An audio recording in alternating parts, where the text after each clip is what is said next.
जिल्हा परिषद पंचायत समिती निवडणुकांच्या दरम्यान आपण निरगुसर या गावामध्ये आलो होतो. निरगुसर गावामध्ये आल्यानंतर या ठिकाणी कोलतावडे पुनर्वसन म्हणून एक वस्ती आहे. या ठिकाणच्या लोकांचं असं म्हणणं होतं की या निवडणुकीच्या पार्श्वभूमीवर आमची एक मुलाखत तुम्ही तुमच्या चॅनलला लावा. नक्की त्यांचं काय म्हणणं आहे हे आपण त्यांच्याकडून जाणून घ्या. दादा तुमचं नाव सांगा. मी डॉक्टर शांताराम गावडे, निरगुडसर, कोलतावडे. निरगुसर कोलतावडे. हो. दादा आज या ठिकाणी आल्यानंतर तुम्ही कॅमेरा पाहिल्यानंतर तुम्हाला काहीतरी बोलायचं ह्या जिल्हा परिषद पंचायत समिती निवडणुका दरम्यान काय सांगा ना? कारण निवडणुकीमध्ये आता योग्य उमेदवार तर निवडून द्यायचा आहे.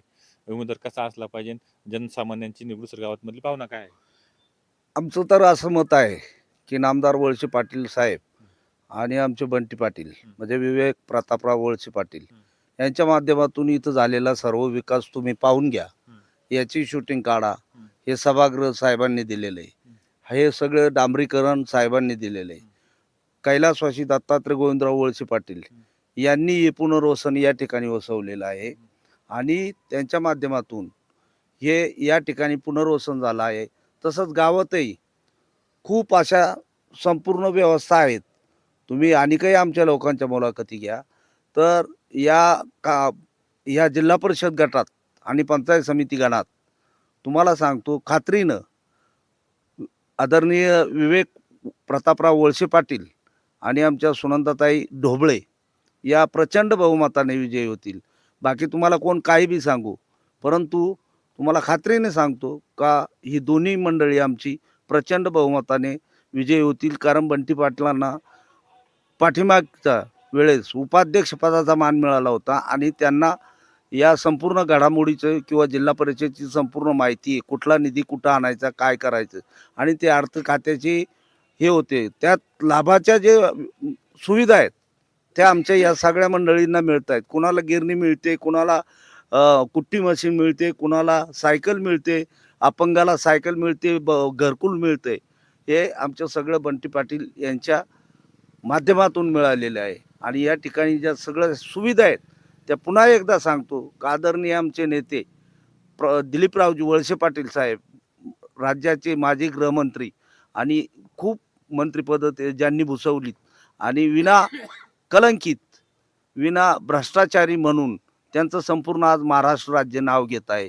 तेव्हा आमचे उमेदवार राष्ट्रवादी काँग्रेस पक्षाचे 100% प्रचंड बहुमताने विजयी होतील. नक्कीच नक्कीच यांचं असं म्हणणं इथल्या कोलतावडे पुनर्वसन निरगुसमध्ये गावामधील जे कोलतावडे पुनर्वसन आहे इथल्या लोकांचं असं म्हणणं आहे. आपल्यासोबत अजूनही काही या ठिकाणचे ग्रामस्थ आहेत.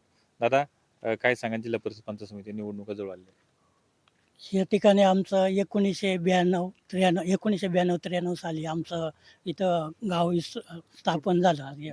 पुनर्वसन गावठाण कोलतावडे. तर इथं आमचे कैलासवासी दत्तात्रय गोविंद वळसे पाटील यांची आमच्यावर म्हणजे पुण्याई आहे त्यांची. पुण्याई इथं आम्हाला पाण्याची सोय, लाईटीची सोय, रस्ते सगळं त्या इथं आल्यापासून आम्हाला त्यांनी असं म्हणजे दुरावा केलेला नाही. त्यामुळे आम्ही पहिल्यापासून साहेबांच्या पाठीमागे असतो, दिलीप वळसे पाटलांच्या मागे. नंतर आता हे दादा उभे आहेत. कुठल्या गोष्टी दादा उभे आहेत आता नाही का, ते नेहमी आम्हाला सहकार्य करतात. ते नेहमी आम्हाला सहकार्य करतात. आम्हाला म्हणजे तुच्छच व्यक्ती नाही का इथं म्हणजे नाही का. म्हणजे तुम्ही बाहेरून इथं पुनर्वसन झालं मात्र अशी कोणती तुम्हाला एक जाणीव होऊन देत नाहीत असं नाही, म्हणायचं. कंची जाणीव या ठिकाणी अडचणच अडचण दादा कधीच काय आलेली सांगा? नाही आम्हाला. आम्हाला ह्या गावामध्ये जवळजवळ 93 सालापासूनच आलेलो आहे, तुम्हाला माहिती दिलीच आहे. पण ह्या गावामध्ये कोणी निरगुडसरच्या लोकांनी अजिबात कोणाला जमिनीचा किंवा कोणत्या याच्यामध्ये कधी असं तक्रार केलेली तक्रार नाही. झालेली नाही. म्हणजे आमचं आमची गच्च- पोलीस गच्चसारखं स्टेशनला समजलं. एक सुद्धा तक्रार गेलेली नाही.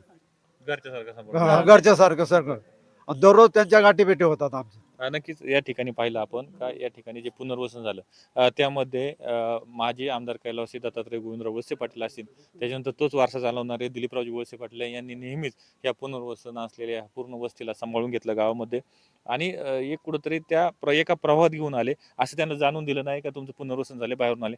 दादा काय सांगा, काय काय सांगायचे तुम्हाला या निवडणुकीच्या पार्श्वभूमीवर? आम्ही ज्यावेळेस इथं पहिल्यांदा आमचं पुनर्वसन झालं, तर त्यावेळेस पहिल्यांदा नामदार साहेबांनी त्यांची जमीन आम्हाला पुनर्वसन लोकांना दिली आणि त्यानंतर बाकीच्या लोकांच्या जमिनी आम्हाला मिळाल्या. आम्हाला इथं जे आमचं गाव बसले या ठिकाणी आम्हाला 18 नागरी सुविधा ह्या पहिल्या त्यांनी पुरवल्या, नंतरच आम्हाला इथं बसवलं आणि आता आमच्या जमिनीसुद्धा आता एकदम पाण्याखाली आहेत. त्यामुळे आता बागायत जमिनी त्यांच्यामार्फतच आम्हाला आता सर्व जमिनी बागायत झालेल्या आहेत आमच्या. दादा काय सांगा? आमचं फक्त एकच म्हणणे, दादांसाठी आम्ही कधी पण उभे आहे. रात्री बोललो तरी आम्ही येऊ शकतो. आणि ना दादांनी आम्हाला पण आश्वासन सुद्धा दिले. दादांच्या मार्गदर्शनाखाली आदिवासी कार्यक्रम सुद्धा घेतले जातात आपल्या इथं. आणि त्या पार्श्वभूमीवर ते समजा सांस्कृतिक कार्यक्रम, खेळाच्या स्पर्धा बिर्धा दादांच्या माध्यमातून होतात आपल्या इथं. आदिवासी संस्कृती हा. जपायचं पण काम हा, आदिवासी संस्कृती आणि निसर्ग पूजक आहेत ना आता तिथं सगळे आम्हीच. त्यामुळं कुठंतरी ते दादांनी हा दुजाभाव कधीच ठेवला नाही. गावचा परका असंच. बाबा काय सांगाल? जिल्हा परिषद निवडणुका आल्यात अनेक त्याचा जो काही हे कशात आहे?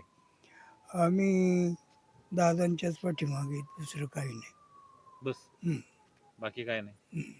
नक्कीच आपण या ठिकाणी आल्यानंतर ह्या लोकांची अशी भावना होती का आमची मुलाखत घ्या आणि ती मुलाखत आपल्या चॅनलला दाखवा, अशी ह्या लोकांची भावना. हे जनमत आहे, ह्या लोकांना सांगायचं आणि आपण हे जनमत आपण आपल्या चॅनलच्या माध्यमातून मांडत असतो. अमोल जाधव, पुणे सुपरफास्ट, निरगुडसर, कोलतावडे, पुनर्वसन.